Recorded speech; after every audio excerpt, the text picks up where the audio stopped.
சுற்றி பார்க்கணுன்னு நிறைய இடத்துக்கு போகணுன்னு ஆசைப்பட்டாங்க. அன்றைக்கி எப்பயும் போல் தூங்கிட்டு இருக்கும்போது ஏதோ ஒரு சத்தம் கேட்டுச்சு. எந்திரிச்சு பார்க்கும்போது அது ஏதோ தவளைங்க எல்லாம் சேர்ந்து பாடுற சத்தம் மாதிரி இருந்துச்சு. தம்புலினாவும் அது என்னன்னு போய் பார்க்கலான்னு போய் பார்த்தாங்க. தம்புலினை போய் பார்க்கும்போது அங்கே குட்டி குட்டி தவளைங்க ஜாலியாக பாடிட்டு டான்ஸ் ஆடிட்டு இருந்தாங்க. தம்புலினாவும் அவங்க கூட சேர்ந்து பாட ஆரம்பிச்சிட்டாங்க.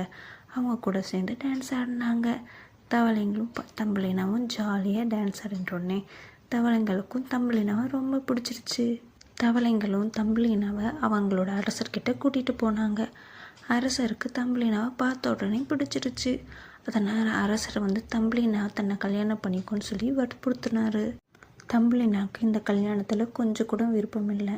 அவளுக்கு தம்புலினாவுக்கு இந்த உலகத்தை சுற்றி பார்க்கணும், நிறைய இடத்துக்கு சுற்றணுன்னு தான் ஆசை. கரெக்டாக அப்பாவை காப்பாற்றின பறவை அங்கே வந்துச்சு.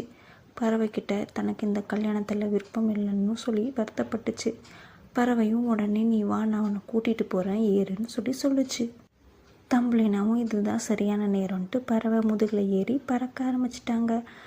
தம்புலினா ஆசைப்பட்ட மாதிரியே அவங்க உலகத்தை சுற்றி பறந்து வந்தாங்க. மேகங்களுக்கு நடுவில் பறந்தாங்க. பறவையும் அது வாழ்ந்த இடத்துல கொண்டு போய்